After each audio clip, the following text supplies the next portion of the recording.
Hello, my name is Shanique Lewis, and I would be doing my behavioralist bio project on Joel Ringdahl.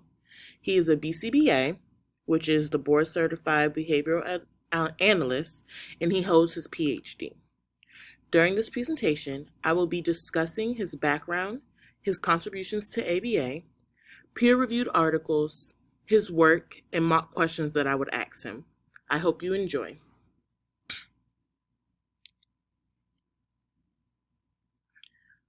On this slide, we will be talking about his background, which is his education and his career.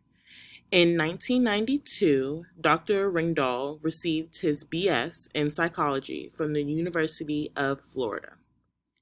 In 1995, he received his master's, and in 1999, he received his PhD. Both degrees were in psychology, and they were from the Louisiana State University. Currently, he's a BCBA and is a licensed psychologist in Iowa. Also, he's on the editorial board. He's an editorial board member for research in developmental disabilities and education and treatment for children. And currently, he is also the associate professor of University of Georgia in the Department of Communication Sciences and Special Education, the Center for Autism and Behavioral Education.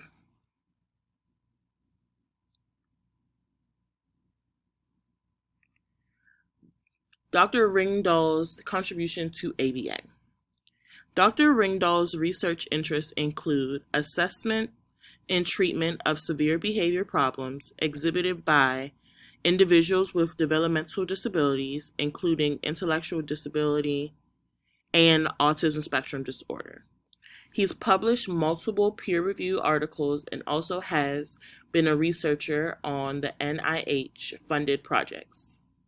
He is an associate editor for the Journal of Applied Behavioral Analysis, and he is also the editorial board member for research in developmental disabilities and education and treatment for children.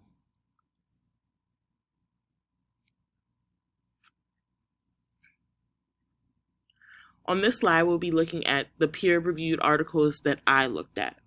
But first, I would like to say that he published a number of scholarly works, and those included 60 peer-reviewed articles, several chapters, and a textbook of behavioral analysis.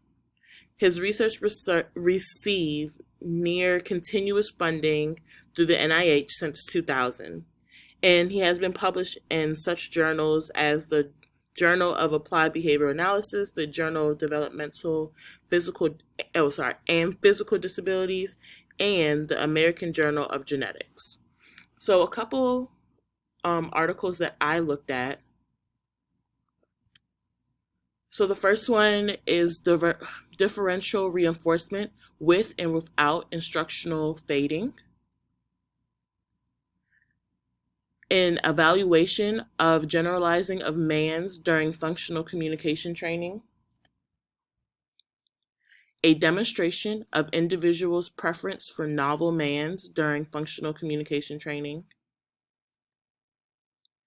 Evaluating treatment challenges with differential reinforcement of alternate behavior. And the effects of different adults as therapists during functional analysis. This is a current picture of Dr. Ringdahl that I found, but this is Dr. Ringdahl's work. He's also conducts research in areas of individual preference, functional communication training, and transitional research related to behavioral momentum theory and behavioral economics.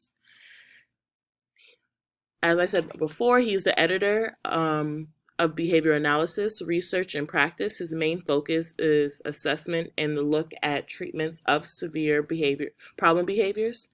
He currently has a journal that is representing scholarships that range from the basic behavioral mechanisms with obvious applied implications to demonstrations of ABA. Aside from FCT, Dr. Ringdahl looks at differential reinforcement, increasing compliance, and the schedule of reinforcement.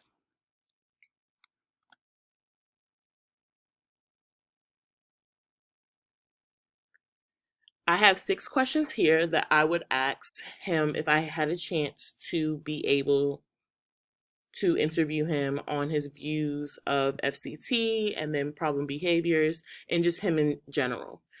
So one question I have is, when choosing a study, what do you look for? So this is more so me looking at when you decide that you wanted to focus on this part with a client or your student, what makes you choose this and how do you go about it?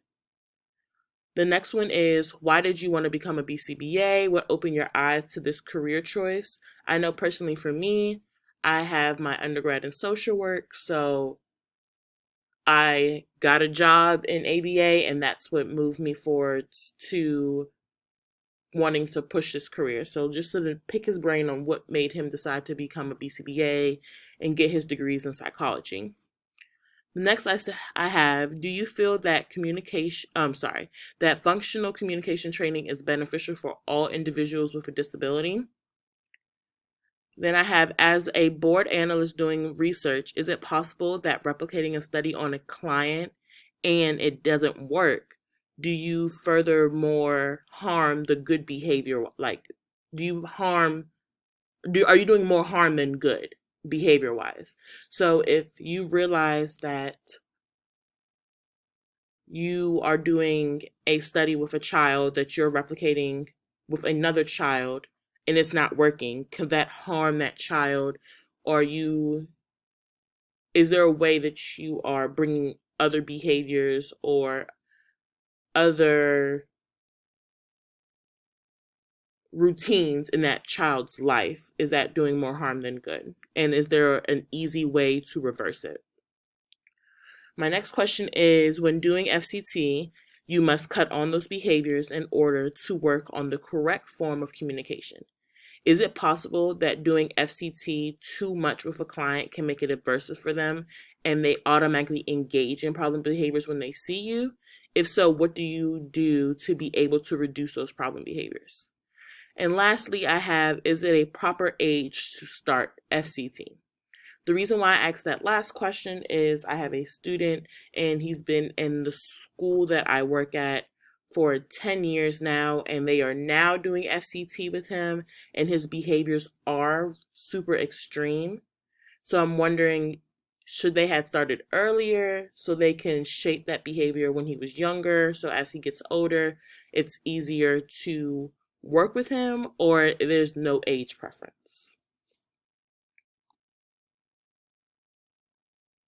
And lastly, my thoughts and feelings. From the studies that I have looked through and the studies that I have chosen, Dr. Ringdahl has made his studies easy to replicate and to learn from. Dr. Ringdahl's contribution to applied behavior analysis community has really provided not only individuals working in the field, but parents that suffer with children with issues with communication and severe problem behaviors, with the work that opens their eyes to new techniques to help better assist their clients and or child or children. I hope that you guys enjoyed my presentation. Feel free to ask any questions that you guys would like, and I hope you guys enjoyed. Have a nice day.